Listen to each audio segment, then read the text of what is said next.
So how will Canada respond to Zelensky's ask? Melanie Joly is the Minister of Foreign Affairs.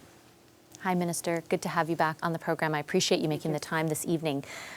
We all listened, Canadians all listened, as President Zelensky thanked Canada, yes, for all of its contributions, but also, while calling it a friend, said, and I'm paraphrasing here, but basically, it's hard to say, here's what I need from my friend, and get expressions of deep concern in response. Of course, he means the no-fly zone. I know that your government and its allies have said it's just too escalatory to go there. My question, though, is, do you think anything but direct confrontation will stop Putin?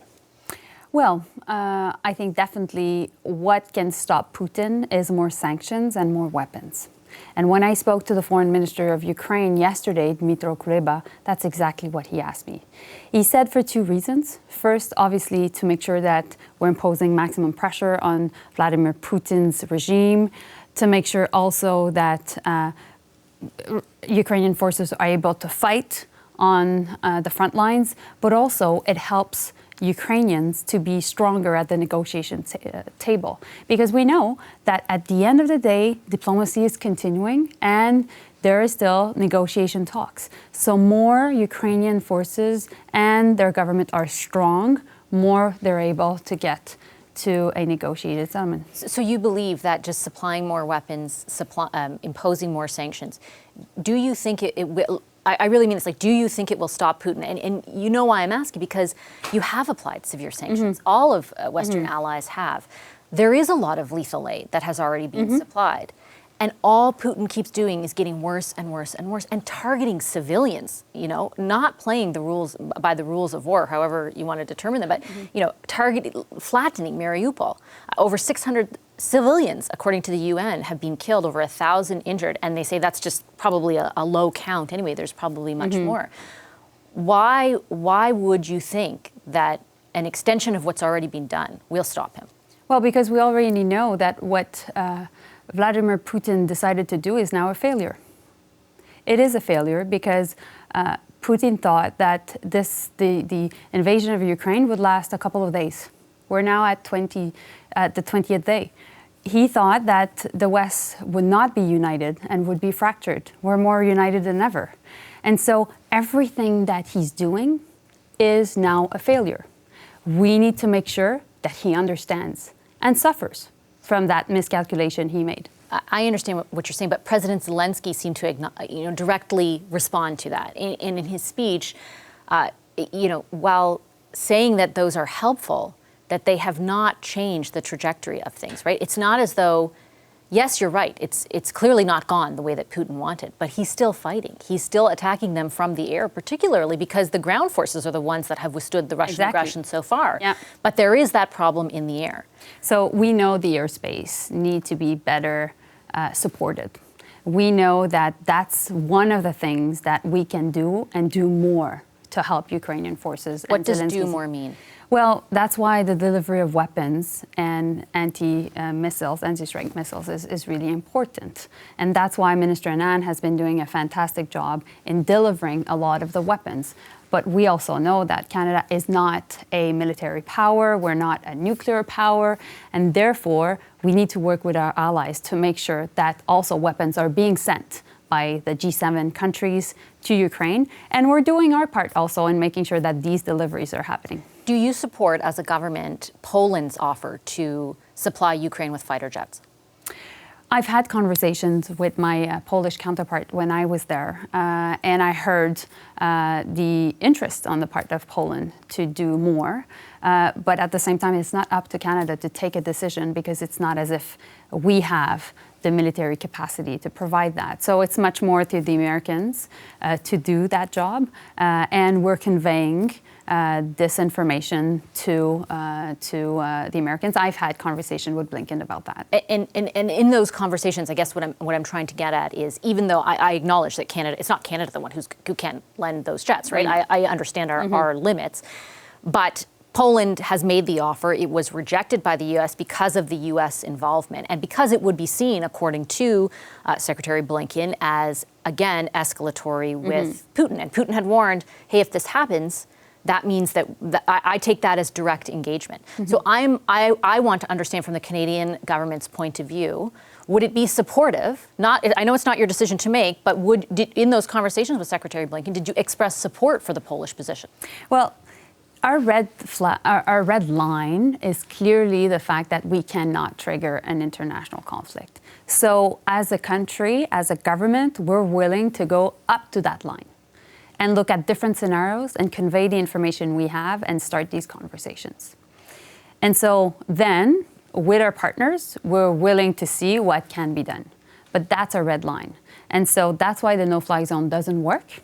Because, and NATO has said it, Secretary General Stoltenberg has been clear, we think that this would start an international conflict. And Canadians expect us not to start an international conflict. And so that's why we're willing to do as much as possible, hence the weapons, hence the sanctions. But my question is about whether or not you think other NATO allies who are able to should supply Ukraine with planes that could shoot Russian planes down. Mm-hmm.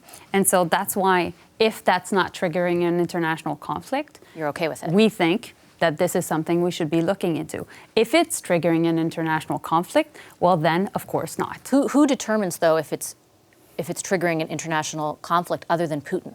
Because Putin seems to say anything that goes beyond what's happening right now constitutes direct engagement. So if Putin says that, and all of a sudden that forces our government to withdraw its support, doesn't that give Putin the upper hand? Doesn't that mean he's essentially determining the parameters of this engagement? Well, clearly he's been failing in terms of his own engagement because at this point he's coward enough and his regime is coward enough to bomb civilians. And therefore we know it's already a war crime and we know already that there are crimes against humanity happening. And so that's why we decided to petition the ICC, the International Criminal Court, to make sure that there would be consequences to his action. But on the question of whether the Americans would get involved through the jets, listen, Vashi, this is a question to the Americans, and this is a bilateral relationship between Poland and the Americans. I understand that. I'm just trying to ascertain where the Canadian government sits. And is it incorrect to assume that if Putin says this constitutes direct engagement, Canada doesn't support stuff? Well, because that's what I'm hearing, and I just want Canadians to understand. Like, is Putin deciding what Canada's upper limit is for engagement, or is Canada? No, of course not. And, Putin is trying through his sanctions, for example, on the Prime Minister, on myself, on Minister Anand, to try to intimidate us. We were ready for these sanctions. I won't back down. The Prime Minister won't back down. This is actually something we expected. But at the same time, we are going as far as we can, and Canadians know that we've done a lot. And Zelensky, in his speech today, mentioned that Canada had been one of the strongest allies of Ukraine since the beginning of this crisis. And so that's why. He did, why. but he also underscored the idea that you're very close friends. He appreciates all that, but it's like calling a friend and basically on the other end saying, like, please do this extra stuff to help us, even though I understand your reasoning. Do this extra stuff to help us. And they're saying, well, we're really concerned for you. So my engagement to my colleague Dmytro Kuleba, to the President Zelensky, is we'll look at creative solutions to find a way to help you even more. But meanwhile, sanctions are working. Delivery of weapons need to happen. And so we're also concentrated on that. And I would say on the diplomatic side, our goal is to isolate Russia as much as possible. Just very quickly on the lethal aid. Yeah. Over the weekend, Russia's deputy foreign minister said that they believe that the corridors through which that aid is delivered constitute legitimate targets.